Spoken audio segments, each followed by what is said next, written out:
आज सीताराम महाराज साखर कारखान्यावरती अतिशय जल्लोष साजरा होतोय। याचं कारण काय आहे नक्की आपण जाणून घेऊया। गुलालात भरलेली सगळे कामगार दिसत आहेत आणि ट्रॅक्टर मालकी आहेत।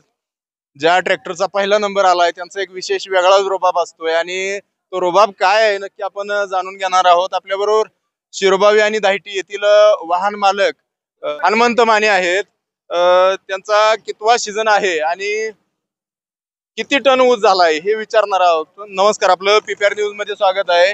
काय हा जल्लोष साजरा होतोय, काय याचं कारण विशेष काय? आता सीझन संपलेला आहे आणि सगळं पहिला नंबर आल्यामुळे जल्लोष चालू आहे। पहिला नंबर आल्यामुळे सगळे लेबर आपले आलेले आहेत, त्याच्यामुळे जल्लोष चालू आहे पहिला नंबर आल्यामुळे। किती टन ऊस टाकला आणि किती दिवसात टाकला?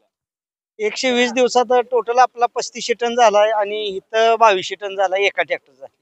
आणि बाकी बाहेरच्या कारखान्याला थोडा आपण टाकलाय इथं हे झाल्यामुळे 22 टनामध्ये आपला पहिला नंबर आलेला। काय वाटतंय आज आज पहिला नंबर आलाय, काय वाटतंय? काय काय नाही, सगळ्यांना आनंद वाटतोय, सगळ्यांना आनंद वाटतोय। तुमचा कितवा सीझन आहे हा? तसं आम्ही ह्या धंद्यामध्ये आज 15 वर्ष झालं काम करतोय।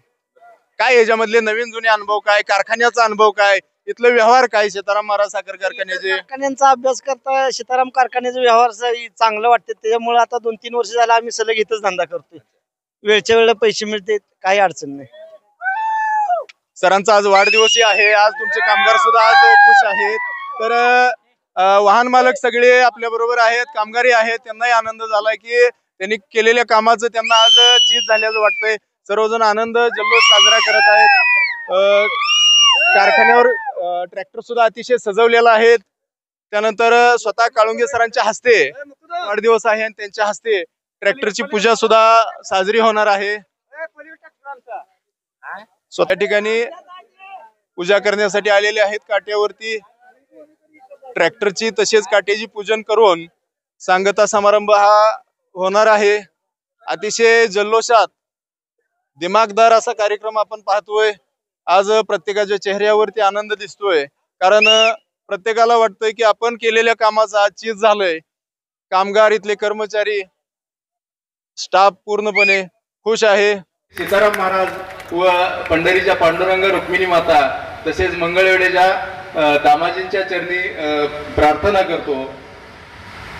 सर, खरं तर बोलण्यासारखं भरपूर काय आहे, परंतु आज वेळ खूप झालेला आहे। 15 नोव्हेंबरला पहिली खेप मी घेऊन आलो कारखान्यावरती। 15 नोव्हेंबरला खेप घेऊन आल्यानंतर वाहनं भरपूर उभा होते आणि मी आणि पोपट पाटील म्हणून खर्डीचे ऊस शेतकरी आहेत। पोपट काका म्हणले सरांची माझे परिचय नव्हता, पोपट काका म्हणले सरांचे माझे खास संबंध आहेत आणि आपण जाऊन सरांची भेट घेऊया आणि त्यांना आपला वाहन खाली करायला सांगूया। मी मुद्दामून हा किस्सा सांगतोय तुम्हाला। सरांनी तिथे गेल्यानंतर सरांनी सगळ्यांना खवळले, मला खवळले आणि पोपट काकालाही खवळले, कारण 15 तारखेला तोडलेला ऊस 17 तारखेला मला वाटतं कारखाना सुरू झाला सर आपला। 17 तारखेला पहिली खेप खाली झाली। ते म्हणले 2 दिवस शेतकऱ्याचा ऊस वाढला, ऊस कसलाही वाढला नाही पाहिजे, शेतकऱ्याचा 1 रुपयाही तोटा नाही झाला पाहिजे, एवढी तळमळ शेतकऱ्यांविषयी तुमची आहे। हे पाहिल्यानंतर खरंच अभिमान वाटला। तिथून पुढं गेले 15 वर्ष झालं मी ऊस वाहतूक आणि तोडणी ठेकेदार म्हणून काम करतोय। अनेक कारखान्यांना काम केलं, त्यामध्ये पांडुरंग सहकारी साखर कारखान्यावरती 9 वर्ष सर मी ऊस वाहतुकीचं काम केलं।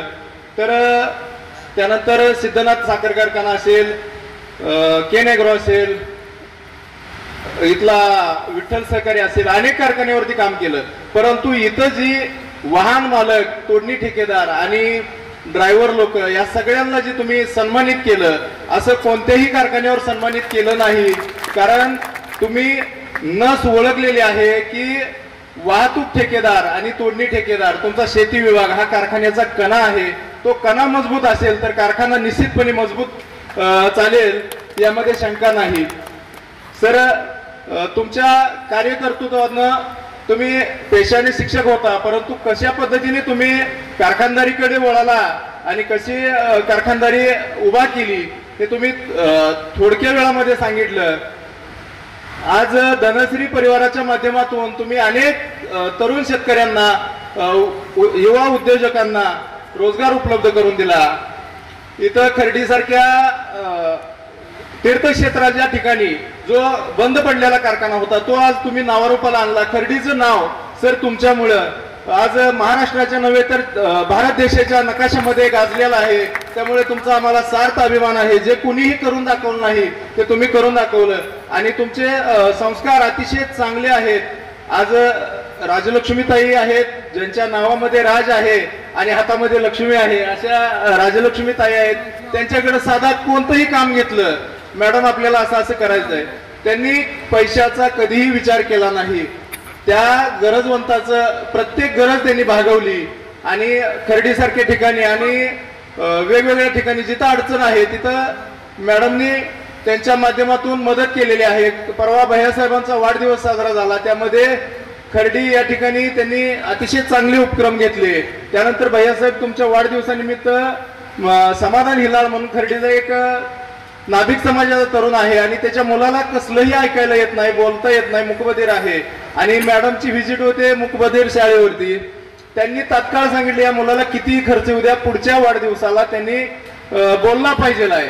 मला वाटतं 5 लाखापर्यंत काहीतरी खर्च तुम्ही उचलला असं समाधाननी मला सांगितलं। अशी अतिशय चांगली कामं तुमच्या हातून होत आहेत, यापुढे अशी कामं होत राहावीत।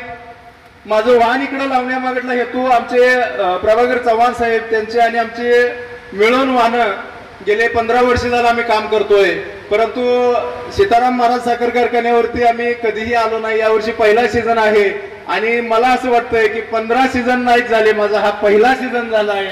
कारण हा सन्मान कोणत्याही कारखान्यावर कोणत्याही चेअरमन किंवा तिथल्या मॅनेजमेंटने केला नाही। तुम्ही आज जो सन्मान केला तो खरा सन्मान हा स्मरणामध्ये राहील। त्याचबरोबर प्रत्येक वाहन मालक व तोडणी ठेकेदार शेतकरी आपल्यावरती खूप विश्वास करतोय। मॅडम मी वाहन जसं सुरू केलं तसं तुमच्या शेती विभागाकडलं डिझेलही घेतलेलं नाही। केवळ आणि केवळ इतर कारखान्यामध्ये आम्हाला धाकधूक असते की बाबा पैसे आमचे मिळतील का नाही, म्हणून 2-2, 3-3 वेळा ऍडव्हान्स उचलला जातो। 2 ते 3 वाहनांचं करार केले जातात आणि ऍडव्हान्स उचलला जातो, परंतु तुमच्याकडं ऍडव्हान्स 1ही रुपया उचलला नाही, डिझेलही उचललं नाही। कारण तेवढा स्वतःला आत्मविश्वास आहे की काळुंगे सरांकडले पैसे हे आपल्या बँकेमध्ये आहेत, ज्या दिवशी मी मागेल त्या दिवशी पैसे मला मिळतील, हा मला विश्वास आहे। पुढच्याही वर्षी आम्ही जोमानं काम करू, आपल्या कारखान्याला ऊस पुरवठा करू, तसेच तुमच्या विश्वासाला पात्र ठरू। पुन्हा एकदा सरांना वाढदिवसाच्या कोटी कोटी हार्दिक शुभेच्छा।